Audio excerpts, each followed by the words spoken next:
Hey guys, Adam Painchaud with E3 Firearms Association here at the NRA 2018 event and conference, and I'm here with my very good friend, and I'll tell you what, just an icon in the industry, Kyle Lamb, and I don't think he really needs much introduction. The guy that he wanted to talk to wasn't here, so he had to yeah, come to me. we found Kyle here. I don't know where the other guy went, so we're stuck with him.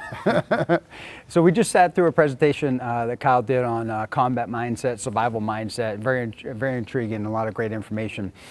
So for our members out there, Kyle, something they're always interested in knowing is, everybody's concealed carry in our association for the most part.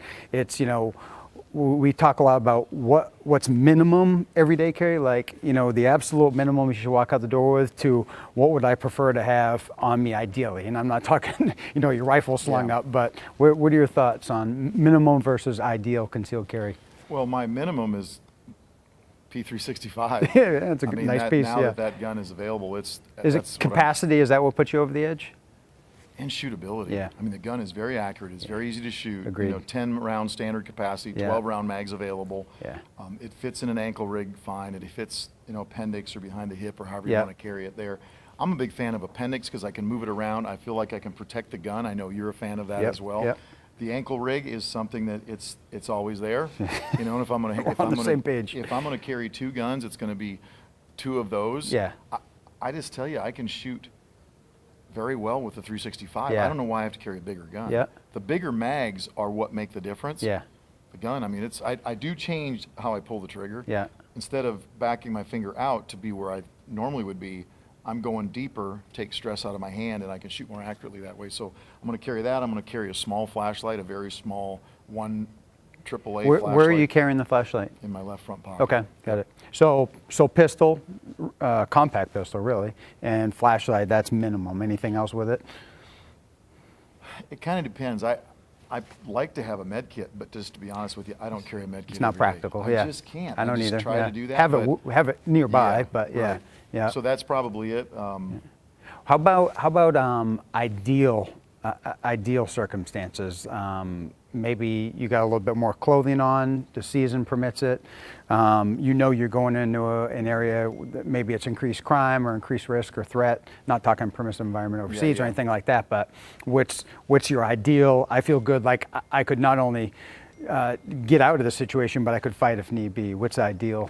Well, then I would carry a full-size 320. Yeah. I mean, if I could get away with that, or even if it's a full-size frame with a short slide, I don't mind that. Being able to have at least a couple of magazines, probably a short mag in the gun, and then have a 21 rounder that I can stack in there if I need to do that. Yeah.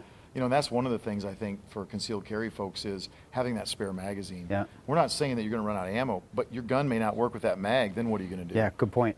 You're just kind of hosed. So let's have a spare mag so we can fix that problem if we need to. Yeah. I do, going back to everyday carry, I do carry a pocket tool every day. I don't carry a big steely-eyed killer like knife. A Leatherman? I carry a Leatherman. I got one on me now. I carry a Leatherman, just the small Leatherman Skeletool. I'm on the same page, yeah. Pliers, a small knife. Utility. Not for knife fighting, but if I got to cut open MRE, I can do that or whatever. Yep. And then I've got a screwdriver on it, so I carry that every day as well. Yep, awesome, cool. We've talked about that before, that's awesome. How about changing gears completely, and you definitely hit on it with your presentation.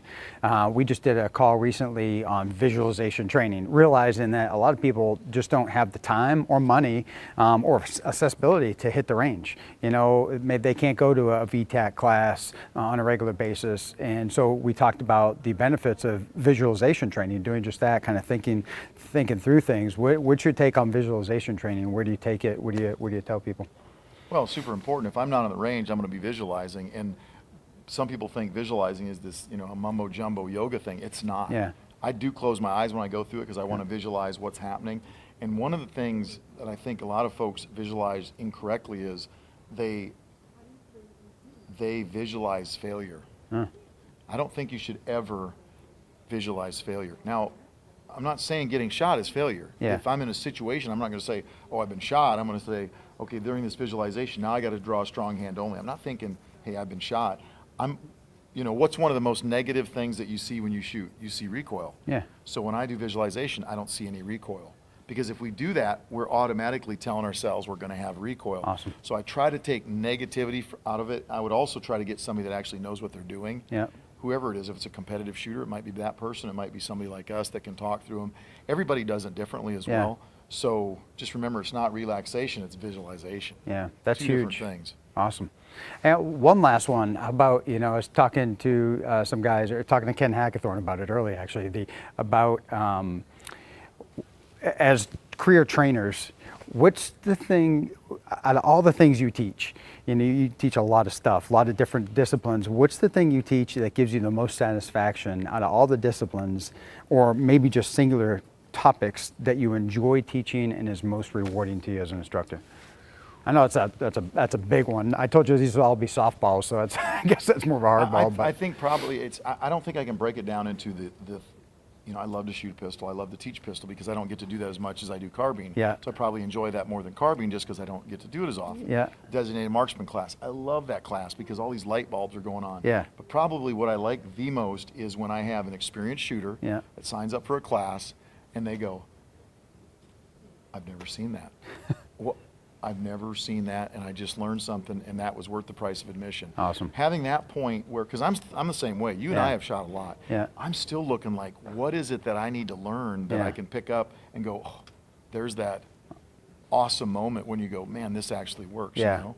And I think that one thing that we often forget about too, and this doesn't really have to do with that, but we got to continually relook that process of not only how we do things, but how we teach things, because there's always a better way. Yeah. So 10 years ago, I was teaching a certain way. If I maintain that, it's called stagnant, and it sucks. So true, yeah. Not just for the student, but it sucks for you. Yeah. How do we keep that energy level? Well, we keep looking at our training and how we can make it better. You Yeah. might use different commands, a different technique for getting folks motivated, or Yeah. whatever it might be. We're lucky because our students want to be there. Yeah, true. But Yep. anyway, I don't know if that quite answers that. but- Totally. Well, guys, I'll tell you what, it was a pleasure, and we're honored to have Kyle join us in this episode here, and proud to call him friend and patriot. And I'll tell you what, if you've never been to a VTAC class with Kyle, I'll tell you what, you're missing out. So sign up for one and get out there, and you will not regret it. You're going to get a ton out of it and have a blast doing it. That's for sure. So thank you very much, my Right. friend. Good to see you. Good to see you.